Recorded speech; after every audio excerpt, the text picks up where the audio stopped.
As one of the ancient primordial creatures, Behemoth has long been a mystery sought after by many philosophers and religious experts. Behemoth is known to be a mighty creature, king of the land animals, with might that can't be comprehended. The behemoth is so mighty, in fact, that its roar is known to keep all the animals of the earth for a time because of their great fright.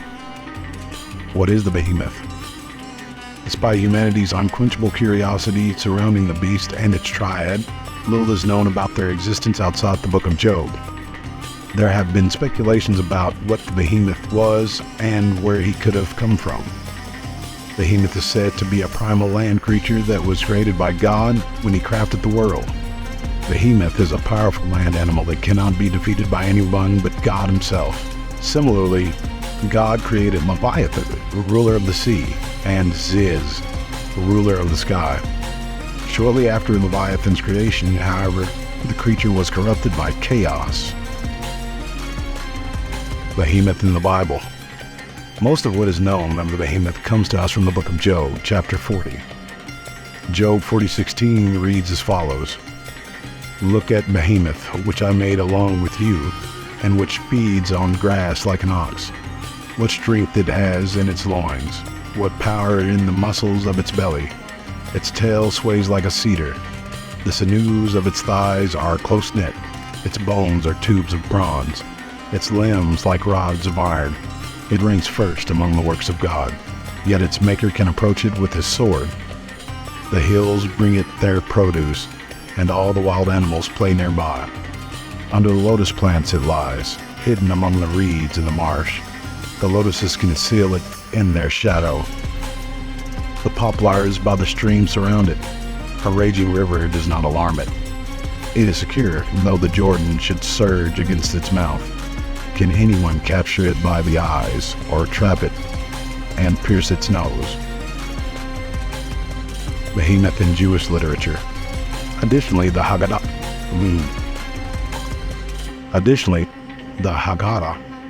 a Jewish text that describes the order of the Passover Seder, tells us that the behemoth is strongest during the summer solstice, usually around June 21st. During the summer solstice, the behemoth lets out a mighty roar that makes all other animals of the earth tremble with fear. The fear inspired by the behemoth's roar makes animals less fierce. Without behemoth's roar, there would be nothing to stop animals from becoming terrifyingly violent and killing each other and humans without reason. In this way, behemoth is also a protector of sorts that helps to keep weaker animals safe. Physical appearance. What we know of the behemoth tells us that he is a mighty creature whose strength cannot be comprehended by man. The behemoth is said to be a masterpiece, a giant creature who cannot be conquered by anyone but God himself. Job 40 tells us that the behemoth is an incredibly powerful creature. The behemoth is known to have a massive belly with powerful muscles that can be seen underneath the surface.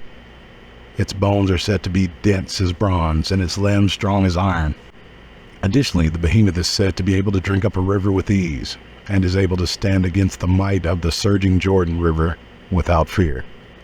Any beast capable of accomplishing these feats would have been very mighty indeed and feared by anyone who happened to come across it.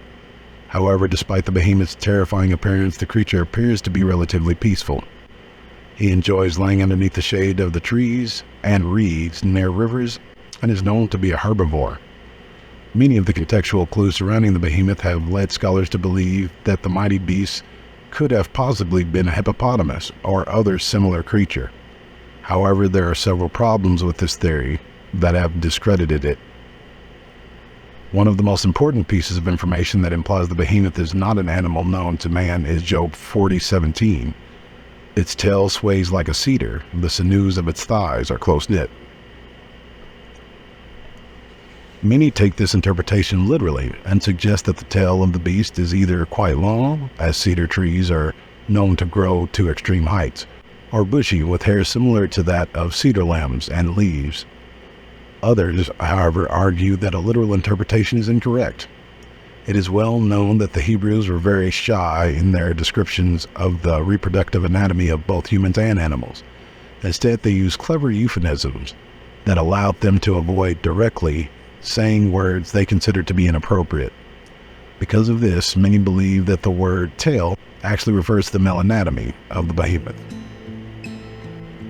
This explanation is further credited by the description of how the tail moves. Though the NIV version of Job 40 uses the word sways, the original Hebrew word translates roughly to move. This specific variation of moves in the Hebrew language is also sometimes used to signify to erect, to stand upright, and to stiffen. Many believe that behemoth is a super creature that has a strong resemblance to cattle. This is in part because of the name behemoth itself. In Hebrew, the word for cattle is behemoth, which undeniably similar to behemoth. This leads many to believe that behemoth must be some sort of ox-like creature with incredible strength and might. Because of these implications, many believe the behemoth is a creature that is now extinct or somehow has gone undiscovered.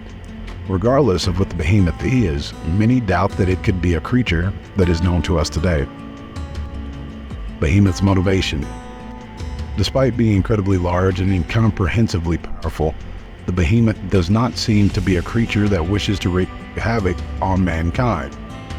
Though this is counterintuitive when compared to the Leviathan, also an unconquerable primal creature, who devours humans and boils its enemies alive by simply opening its mouth. This can possibly be explained by a creation myth. It is said that God created Leviathan with a female partner and then created Behemoth. Shortly after creating Leviathan, however, chaos corrupted the creature. This forced God to kill Leviathan's partner so he could not reproduce. Together they would have been too powerful and devoured all other creatures on earth. Because Behemoth was not corrupted by chaos, it is possible that this beast does not have evil intent. In fact, according to the legend, Behemoth and Leviathan are fated to battle against one another. This implies that Behemoth, who may be a protector of sorts, will battle against Leviathan to keep evil out of the world. Another supporting factor for Behemoth's gentle nature is the fact that he is a known herbivore. Unlike many monsters and creatures known to have malevolent intent, Behemoth does not crave the flesh of any being or animal.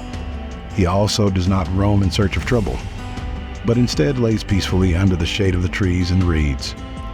Perhaps most importantly, Behemoth is known to let out a mighty roar during the summer solstice when his powers are at their peak. This roar is known to frighten all other animals on planet Earth. It frightens them into lessening their ferocity so that all the weak animals can live in peace. Origin theories. The tale of Behemoth, Leviathan, and Ziz has fascinated humanity since we were first made aware of their existence. The creature is known for its power and might that is so comprehensible, no one but God himself can tame them. Though there is still no strong evidence to support any theory that is posed as a solution, the following have become the most popular and intriguing. The tale of the Behemoth, Leviathan, and Ziz has fascinated humanity since we were first made aware of their existence. The creature is known for its great power and might that is unconquerable to all but God himself. Though there is still no strong evidence to support any theory that is posed as a solution, the following have become the most popular and intriguing. Hippopotamus. As hippopotamus were considered to be great and mighty creatures in the ancient world, it has often been wondered if Behemoth could have been a description of the river horse. The argument for Behemoth being a massive hippopotamus is usually supported by saying that Behemoth is known to have a large belly, similar to that of a hippo.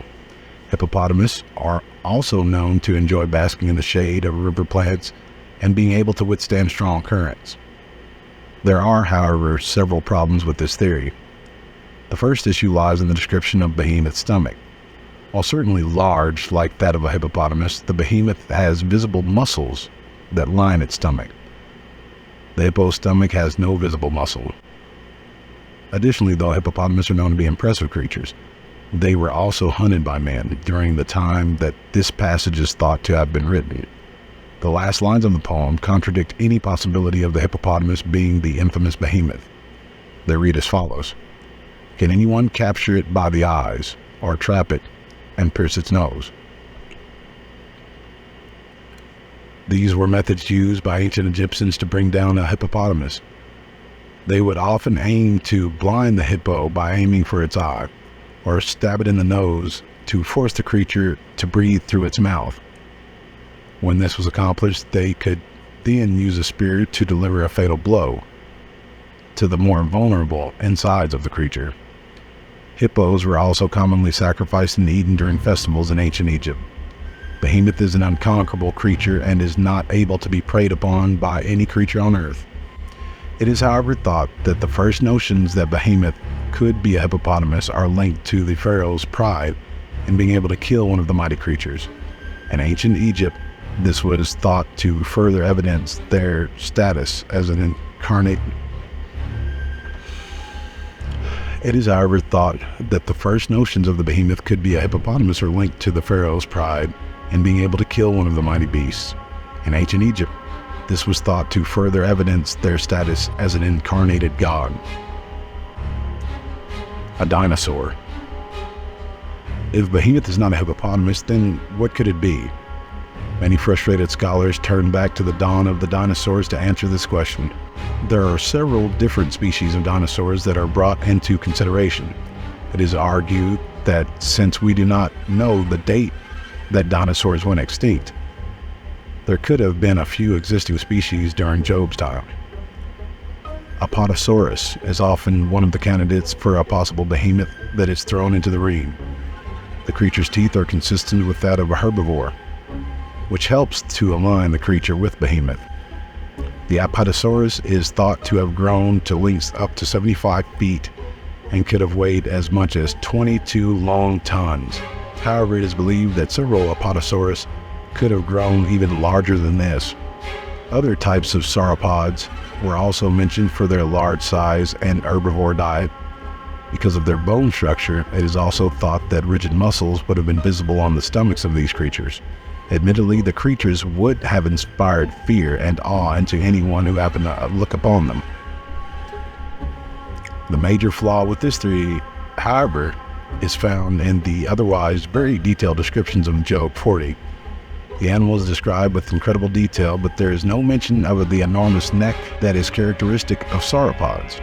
Many also argue that the tail of the sauropods, though massive, did resemble a cedar tree. Ox. The majority of people who rejected the two above theories usually gravitate towards the belief that the behemoth is a type of super ox that was superior to all other creatures.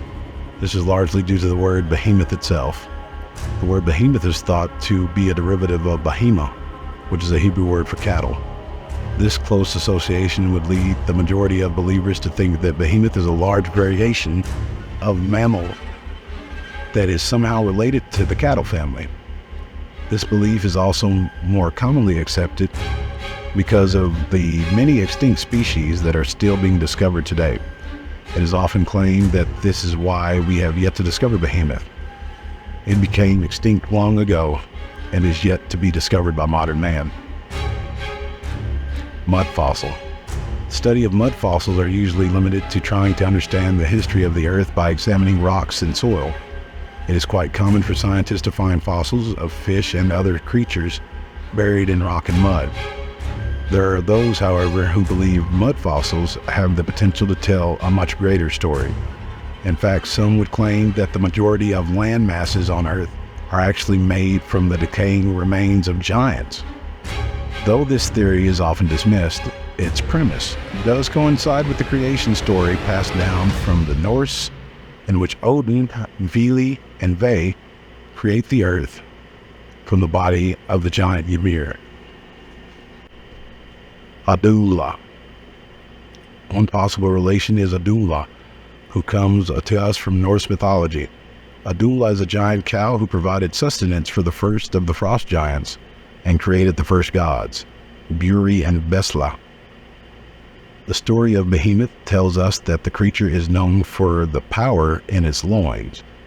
In the ancient world, this was often used to convey the fertility of certain creatures. This may be a reference to the power of life that is endowed in the creature, which could connect Adunla to Behemoth, the sacred bull. We also hear tales of the sacred bull that was commonly worshipped in the ancient world. One of the most familiar stories was that of Moses and his followers. When Moses went atop Mount Sinai, he left his followers at the base of the mountain and told them to wait. Because of the long time he spent on the mountain, his followers strayed away from God and started worshiping the sacred bull. Moses was angered by this, telling them that this God they were pledging allegiance to was nothing compared to the great might of God, and destroyed all their relics. Many believe the sacred bull could indeed be Behemoth. If the sacred bull is Behemoth, this could perhaps be seen as a motivation for killing the otherwise peaceful creature alongside Leviathan in the end days.